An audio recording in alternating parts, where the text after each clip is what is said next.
అందరికీ నమస్కారం. నేను doctor D Madhuri, MD Ayurveda, consultant in Medinine hospital. ఎక్కువగా ఈ చలికాలంలో ఈ సైనసైటిస్ ఇష్యూస్ గానీ, రైనైటిస్ కంప్లెయింట్స్ గానీ, జలుబు, దగ్గు ఎక్కువ రావడము, ఈ కంప్లెయింట్స్ అన్నీ ఎక్కువ అవుతూ ఉంటాయి. సో, సైనసైటిస్ అనేది ఎందుకొస్తుంది అసల? అండ్ దీనికి ఆయుర్వేదంలో ట్రీట్మెంట్ ఏ విధంగా ఉంటుంది? దీనికి స్పెసిఫిక్‌గా పంచకర్మ ట్రీట్మెంట్స్ అనేవి ఎలాంటివి ఉంటాయి అనే దాని గురించి ఎక్స్‌ప్లెయిన్ చేస్తాను.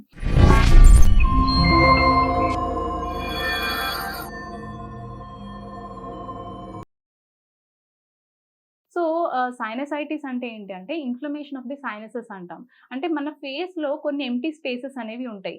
సో, ఆ ఎంప్టీ స్పేసెస్ అనేవి ఎంప్టీగా ఉంటేనే అవి హెల్తీగా ఉన్నట్టు. ఎప్పుడైతే ఆ ఎంప్టీ స్పేసెస్ లోపల లైనింగ్ ఇన్‌ఫ్లమేషన్ రావడం అంటే అవి స్వెల్లింగ్ రావడం గానీ, ఎక్కువగా అందులో మ్యూకస్‌తో ఫిల్ అయిపోయి ఉంటే గనక ఫేస్ అంతా బరువుగా అనిపించడము, మనకి కళ్ళ నుంచి నీరు కారడము, నోస్ నుంచి వాటర్ డిశ్చార్జ్ అనేది చూడడము, రన్నింగ్ నోస్ ఎక్కువుంటుంది. సో, వీళ్ళలో ఎటువంటి లక్షణాలుంటాయంటే, ఇనీషియల్ స్టేజ్‌లో ముక్కు నుంచి వాటర్ కారుతూ ఉంటుంది. అదేంటంటే లైక్ వాటరీ డిశ్చార్జే ఉంటుంది. బట్ 3-4 డేస్ తర్వాత యెల్లోయిష్ కలర్ డిశ్చార్జ్ అనేది వస్తూ ఉంటుంది. అంటే మనకక్కడ ఇన్ఫెక్షన్ అనేది ఎక్కువయినప్పుడు మనకి yellowish discharge, greenish colour discharge అనేది వస్తూ ఉంటుందనమాట. నెక్స్ట్ వచ్చేసి ఈ ఏదైతే ఈ ఫ్లమ్‌తో కూడినది ఉందో అది మనకి ముక్కు వెనక భాగం నుంచి గొంతులోకి పడుతూ ఉంటుందనమాట.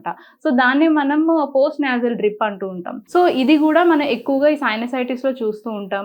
అండ్ ఎక్కువగా తుమ్ములు రావడము, అట్లాగే చలితో కూడిన జ్వరం రావడము, తలంతా బరువుగా అనిపించడము, ఈ లక్షణాలన్నీ ఈ సైనసైటిస్‌లో చూస్తూ ఉంటాం. సో, ఎందుకు ఈ సైనసైటిస్ వస్తుంది అంటే మెయిన్‌గా చూసుకుంటే external causes and internal causes అని ఉంటాయి. సో, ఎక్స్టర్నల్ కాజెస్‌లో వచ్చేసరికి బయట నుంచి ఏమన్నా వైరల్ ఇన్ఫెక్షన్స్ గానీ, బాక్టీరియల్ ఇన్ఫెక్షన్స్ గానీ మన బాడీలోకి ఎంటర్ అయినప్పుడు మనకి ఈ కండిషన్ అనేది వస్తుంది. అట్లాగే ఇంటర్నల్ ఫ్యాక్టర్స్ వచ్చేసి ఇంటర్నల్‌గా మన బాడీలోనే ఇమ్యూనిటీ తగ్గిపోవడం గానీ, లేకపోతే ఏమన్నా నాసల్ సెప్టల్ డీవియేషన్స్ ఉన్న వాళ్ళలో గానీ, నాసల్ పాలిప్స్ ఉన్న వాళ్ళలో గానీ, మనం ఈ సైనసైటిస్ ప్రాబ్లమ్ అనేది ఫేస్ చేస్తూ ఉంటారు. సో, ఈ సైనసైటిస్ ఉన్న వాళ్ళు కొంచెం ఏం తీసుకున్నా సరే ఫుడ్ కొంచెం గోరువెచ్చగా తీసుకోవడం, వేడివేడిగా తీసుకోవడము, హాట్ వాటర్ తాగుతూ ఉండడం, అట్లాగే బయటకి ఎక్కువ చల్లటి గాలికి ఎక్స్‌పోజ్ అవ్వకుండా ఉండడం, ఇలాంటి కొన్ని ప్రికాషన్స్ తీసుకుంటూ ఉండాలి. సో, దీనికి ఆయుర్వేదంలో ట్రీట్మెంట్ ఎలా ఉంటుంది అంటే, ఎక్కువగా బాగా సివియర్ సైనసైటిస్ ఉన్న వాళ్ళలో మెయిన్‌గా దీనికి పంచకర్మలో నస్యం థెరపీ అనేది ఒకటుంటుంది. సో, ఈ నస్యకర్మ ప్రొసీజర్ వల్ల మనకి ఏదైతే ఈ సైనసెస్‌లో ఫ్లూయిడ్ అంతా అక్యుములేట్ అయిపోయి ఉంటుందో, ఆ ఫ్లూయిడ్‌ని మొత్తం ఈ నాసల్‌లో డ్రాప్స్ ఏస్తాం గదా! ఆ డ్రాప్స్ వల్ల మనకి ఫ్లూయిడ్ అంతా స్క్రేప్ ఔట్ అయిపోయి మనకి క్లియర్ అయిపోతుందనమాట. సో, ఈ నస్యకర్మ ట్రీట్మెంట్ వల్ల కంప్లీట్‌గా మనం ఈ సైనసైటిస్‌ని క్లియర్ చేయగలం. సో, ఇదొక పర్టిక్యులర్ డ్యూరేషన్ ఆఫ్ టైమ్ వరకు చేస్తూ ఉండాలి.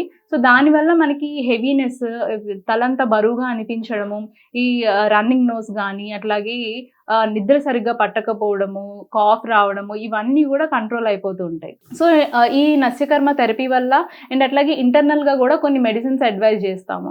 లైక్ లక్ష్మీ విలాస్ రస్ అని, లవంగాదివటి అని, త్రిభువన కీర్తి రస్ అని, ఇలా కొన్ని మెడిసిన్స్ అనేవి అడ్వైజ్ చేస్తాం. సో, అది కూడా పేషెంట్ కండిషన్ బట్టి, వారి యొక్క సింప్టమ్స్ బట్టి మెడిసిన్స్ డోసేజ్ అనేది మారుతూ ఉంటుంది.